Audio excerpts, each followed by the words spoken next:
Almost everything you need to know. அங்கே இந்த மாதிரி வீடியோஸ் போடுறதுக்கு ஃபினான்ஷியலாக நீங்கள் சப்போர்ட் பண்ணணும்னு நினச்சிங்கன்னா கீழே டிஸ்கிரிப்ஷன்லையும் ஃபர்ஸ்ட் கமெண்ட்டில் இருக்க லிங்க் மூலமாக க்ரௌட் ஃபண்டிங்கில் உங்களால் முடிஞ்ச அமௌண்ட்டை டொனேட் பண்ணி எங்களுக்கு சப்போர்ட் பண்ணலாம். ஹலோ நண்பா, இன்னைக்கு நம்ம டைம்ல ஈலான் மஸ்க் வந்து இந்த உலகத்தோட பில்லியனர்ஸ் லிஸ்ட்ல 40th பொசிஷன்ல வராரு. இந்த வீடியோ பண்ணும்போது இவரோட நெட்வொர்த் $20.6 பில்லியன்.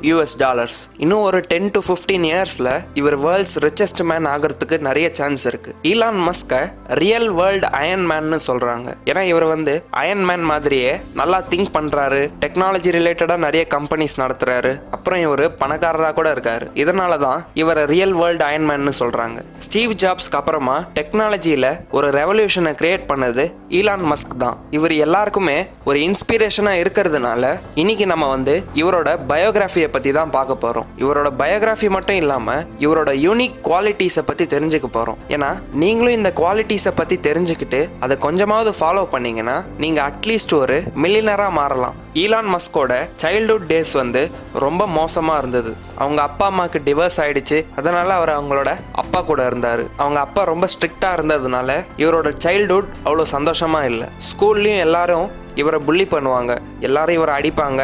ஒரு தடவை இவரை எவ்வளோ மோசமாக அடித்தாங்கன்னா அவரோட மூக்கு உடஞ்சி அவர் அன்கான்ஷியஸ் ஆகிற அளவுக்கு அடித்தாங்க. இதனால அவரை ஹாஸ்பிட்டலில் அட்மிட் பண்ண வேண்டிய இருந்தது. சின்ன வயசில் இவர் ஒன்றும் அவ்வளோ ஸ்பெஷலாக இல்லை. யாருமே இவர் இந்த நிலைமைக்கு வருவாருன்னு நினச்சி கூட பார்த்துருக்க மாட்டாங்க. ஆனால் சின்ன வயசுல இருந்தே ஈலான் மஸ்க் கிட்ட ஒரு ஸ்பெஷல் குவாலிட்டி இருந்தது. அது என்னன்னா புக்ஸ் படிக்கிறது. சின்ன வயசுல இருந்தே அவர் ஸ்கூல் புக்ஸை மட்டும் படிக்கிறது இல்லாம அவருக்கு இன்ட்ரெஸ்ட் இருக்க டாபிக்ல நிறைய புக்ஸை படிப்பார். அவர் புக்ஸ் படிக்க ஆரம்பிச்சாருன்னா 5 to 10 hours கண்டினியூஸா ரீட் பண்ணுவாராமா. அது மட்டும் இல்லாம வீக்கெண்ட்ல ஈஸியா 2 புக்கை படிச்சு முடிச்சிருவாராம். ஈலான் மஸ்க் வீட்டில் இல்லைன்னா அவங்க அம்மா டைரக்டா பக்கத்துல இருக்க 2 லைப்ரரிக்கு போயிட்டு அவரை கண்டுபிடிச்சிருவாங்க. ஏன்னா இவர் எப்பயுமே லைப்ரரியில இருந்து அங்க இருக்கிற எல்லா புக்ஸையும் படிச்சு முடிச்சிருவாரு. அவர் அங்க இருக்கிற லைப்ரரியன்ஸ் கிட்ட புதுசா புக்ஸ் கொண்டு வாங்கன்னு சொல்லிக்கிட்டே இருப்பாரு. எந்த புக்கும் படிக்க கிடைக்காததுனால என்சைக்ளோபீடியாவை கம்ப்ளீட்டா படிச்சு முடிச்சிட்டாரு. ஈலான் மஸ்க் கிட்ட உங்களுக்கு எப்படி ராக்கெட், ஸ்பேஸ்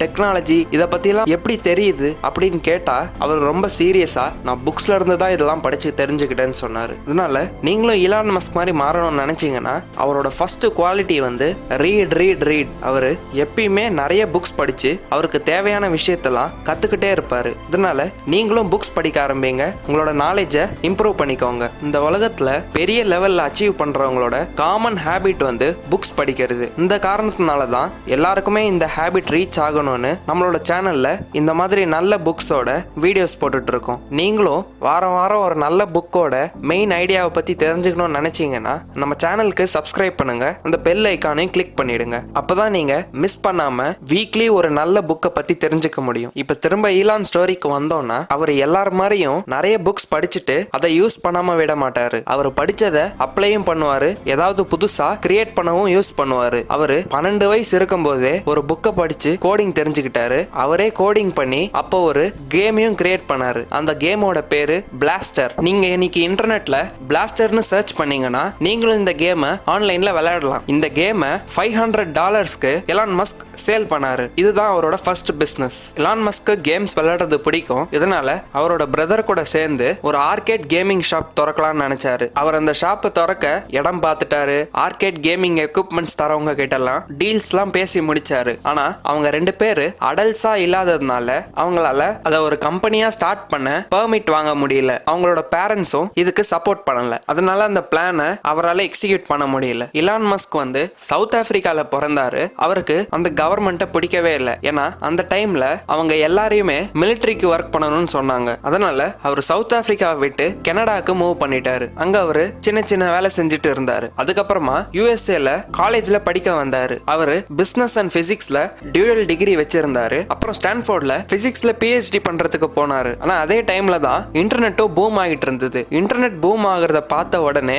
அவர் ஒரு இன்டர்நெட் பேஸ்ட் கம்பெனி ஸ்டார்ட் பண்ணணும்னு நினைச்சு காலேஜ்ல இருந்து டிராப் அவுட் ஆயிட்டாரு. அவரோட ஐடியா என்னன்னா எல்லோ பேஜஸை இன்டர்நெட்ல கொண்டு வர்றது. இந்த லோக்கல் பிசினஸோட இன்ஃபர்மேஷன் எல்லாமே இன்டர்நெட்ல கிடைக்கிற ஐடியா வந்து ஒரு ஹியூஜ் சக்சஸ் அவருக்கு கொடுத்தது. இந்த கம்பெனியோட பேர் வந்து Zip2.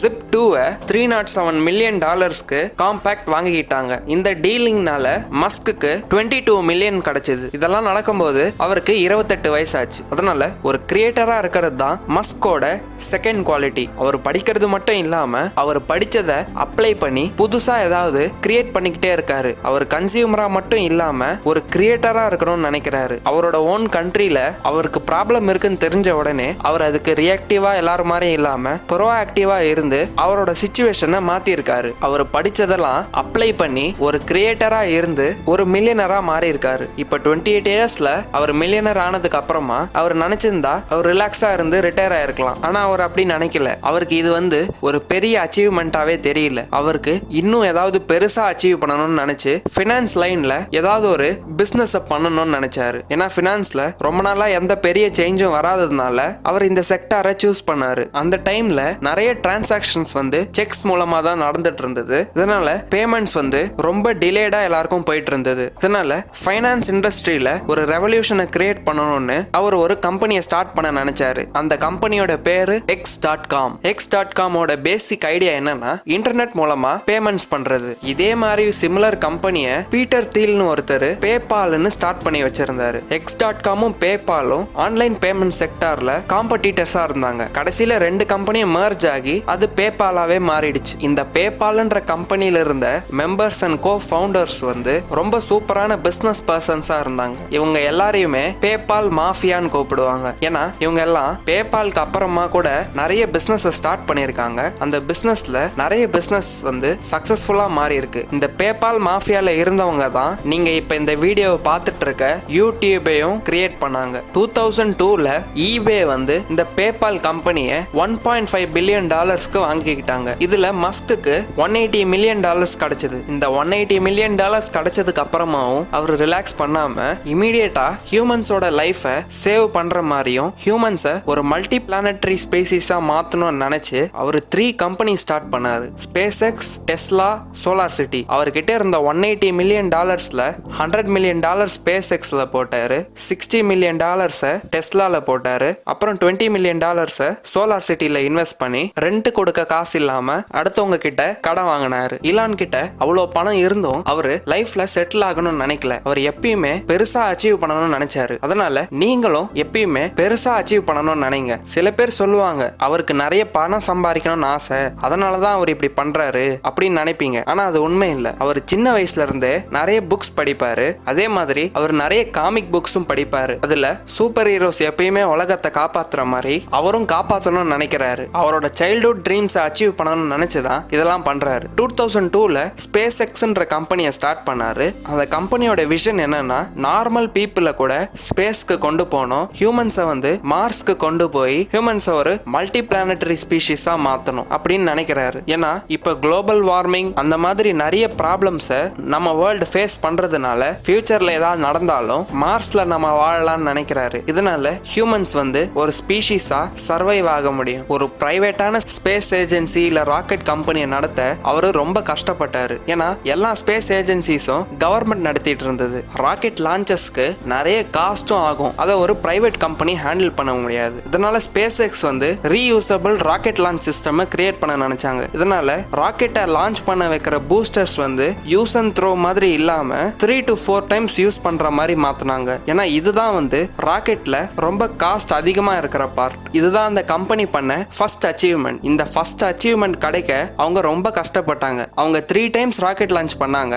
அதை திரும்ப லேண்ட் பண்ண நினைக்கும் போது எல்லாமே ஃபெயில் ஆச்சு. இந்த ரீயூசபிள் ராக்கெட் சிஸ்டம் அவங்க பண்ண 4th அட்டெம்ப்ட்ல தான் சக்சஸ்ஃபுல்லா மாறிச்சு. இதுக்கப்புறமா தான் நாசா SpaceXோட $1.5 பில்லியன் டீல் சைன் பண்ணாங்க. இப்ப ரீசெண்டா SpaceXோட பிக்கஸ்ட் அச்சீவ்மெண்ட் என்னன்னா ஃபால்கன் ஹெவின்னு ஒரு ராக்கெட்ல டெஸ்லாவோட ரோட்ஸ்டர் காரை ஸ்டார்மேனோட சேர்த்து ஸ்பேஸ்ல லான்ச் பண்ணது. 2003ல இலான் மஸ்க் டெஸ்லால $60 மில்லியன் இன்வெஸ்ட் பண்ணாரு. ஏன்னா பொல்யூஷன் லெவல்ஸ் ஹை ஆகிறதுனால குளோபல் வார்மிங் ஹை ஆகி நம்மளோட எர்த் ஸ்பாயில் ஆயிட்டு வருது. இதனால ஃபாசில் ஃபியூல்ஸ்ல யூஸ் பண்ற கார்ஸ் அவாய்ட் பண்ணோம்னா நம்மளால பொல்யூஷனை கண்ட்ரோல் பண்ண முடியும். இதனால அவரு எலக்ட்ரிக் கார்ஸை மார்க்கெட்ல கொண்டு வரலாம்னு நினைச்சாரு. ஆனா அப்ப இருந்த எலக்ட்ரிக் கார்ஸ் பார்க்கறதுக்கும் நல்லா இல்ல, அதோட பேட்டரிஸும் சீக்கிரமா ட்ரெயின் ஆகிடும். அதனால அவர் என்ன நினைச்சாருன்னா பார்க்கறதுக்கும் ஸ்போர்ட்ஸ் கார்ல இருக்கிற லுக் மாதிரி ஒரு காரையும் அதோட பேட்டரிஸும் லாங் லாஸ்டிங்கா இருந்தா இருந்தா எல்லாருமே எலக்ட்ரிக் கார்ஸை வாங்குவாங்கன்னு நினைச்சாரு. இலான் மஸ்க் எல்லாருமே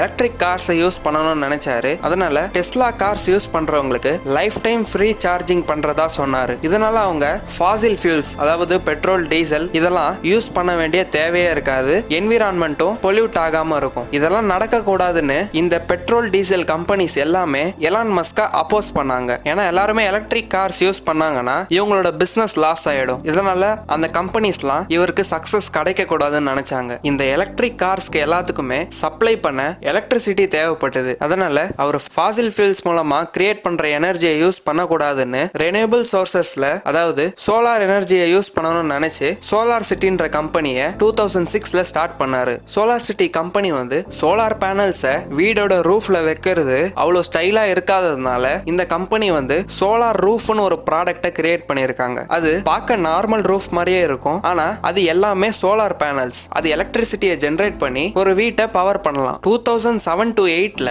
ஈலான் மஸ்க் நிறைய ப்ராப்ளம்ஸை ஃபேஸ் பண்ணாரு. இந்த டைம்ல தான் அவருக்கு டிவோர்ஸ் ஆச்சு. மார்க்கெட் கிராஷ் ஆனதுனால அவரோட எல்லா கம்பெனிஸும் கிட்டத்தட்ட மூடுற நிலைமைக்கு போயிடுச்சு. முன்னாடி சொன்ன மாதிரி இந்த டைம்ல தான் ஸ்பேஸ் எக்ஸோட ஃபர்ஸ்ட் 3 ராக்கெட் லான்ச்சஸ் ஃபெயில் ஆயிடுச்சு. டெஸ்லா கிட்ட ஒரு வாரத்துக்கு அந்த கம்பெனியை ரன் பண்ற அளவுக்கு தான் கேஷ் இருந்தது. ஆனா இது எல்லாத்தையும் அவர் ஓவர் கம் பண்ணி ஸ்பேஸ் எக்ஸோட 4th லான்ச்சை சக்சஸ்ஃபுல்லா மாத்தினதுனால அவர் அந்த பேட் சிச்சுவேஷனை மாத்தி எல்லா கம்பெனிஸையும் திரும்ப ஒரு நல்ல கண்டிஷனுக்கு கொண்டு வந்தாரு. இதனால நீங்களும் லைஃப்ல எவ்வளவு கஷ்டங்கள் வந்தாலும் நீங்க பண்ணணும்னு நினைக்கிறத நிறைய பேர் அப்போஸ் பண்ணாலும் நீங்க எல்லா ஆர்ட்ஸையும் ஓவர் கம் பண்ணி சக்சஸ்ஃபுல்லா மாறணும். ஈலான் மஸ்க் இந்த கம்பெனிஸ் மட்டும் இல்லாம ஃபாஸ்டர் டிரான்ஸ்போர்ட்டேஷனுக்காக போரிங் கம்பெனி, ஹைப்பர் லூப் இந்த மாதிரி கம்பெனிஸை ஸ்டார்ட் பண்ணியிருக்காரு. ஆர்டிஃபிஷியல் இன்டெலிஜென்ஸ் ரிலேட்டடா ஓப்பன் ஏஐ, நியூராலிங்க் இந்த மாதிரி கம்பெனிஸ்லாம் கூட ஸ்டார்ட் பண்ணியிருக்காரு. இந்த கம்பெனிஸும் நிறைய சேலஞ்சஸை ஃபேஸ் பண்ணுது. இதெல்லாம் ஓவர் கம் பண்ணுவாரான்னு பார்ப்போம். இதெல்லாம் வந்து Elon Musk, Tesla, SpaceX and the Quest for a Fantastic Future by Ashley Vance இவர் புக்ல இருந்து தான் படிச்சு சொல்லியிருக்கேன். இந்த புக்கை நீங்க வாங்கணும்னு நினைச்சீங்கன்னா கீழே டிஸ்கிரிப்ஷன்ல லிங்க் இருக்கு, அங்கிருந்து நீங்க வாங்கிக்கலாம். உங்களுக்கு இந்த வீடியோ பிடிச்சா லைக் பண்ணுங்க, கமெண்ட் பண்ணுங்க, உங்க ஃப்ரெண்ட்ஸ் அண்ட் ஃபேமிலியோட ஷேர் பண்ணுங்க. ஆல்மோஸ்ட் எவ்ரிதிங்க்கு சப்ஸ்கிரைப் பண்ணுங்க. சப்ஸ்கிரைப் பண்ணிட்டு அந்த பெல் ஐக்கானை கிளிக் பண்ணுங்க. சேனல்ல இருந்து எந்த வீடியோஸையும் மிஸ் பண்ணாம இருக்க. சேனல்ல இருக்க அதர் வீடியோஸை நீங்க கிளிக் பண்ணி பார்த்துக்கலாம். எங்களை நீங்க இன்ஸ்டாகிராம்ல ஃபாலோ பண்ணணும்னு நினைச்சீங்கன்னா கீழே டிஸ்கிரிப்ஷன்ல லிங்க் இருக்கு, அங்கிருந்து நீங்க எங்களை இன்ஸ்டாகிராம்ல ஃபாலோ பண்ணலாம். கடைசியா தேங்க்யூ ஃபார் வாட்சிங்.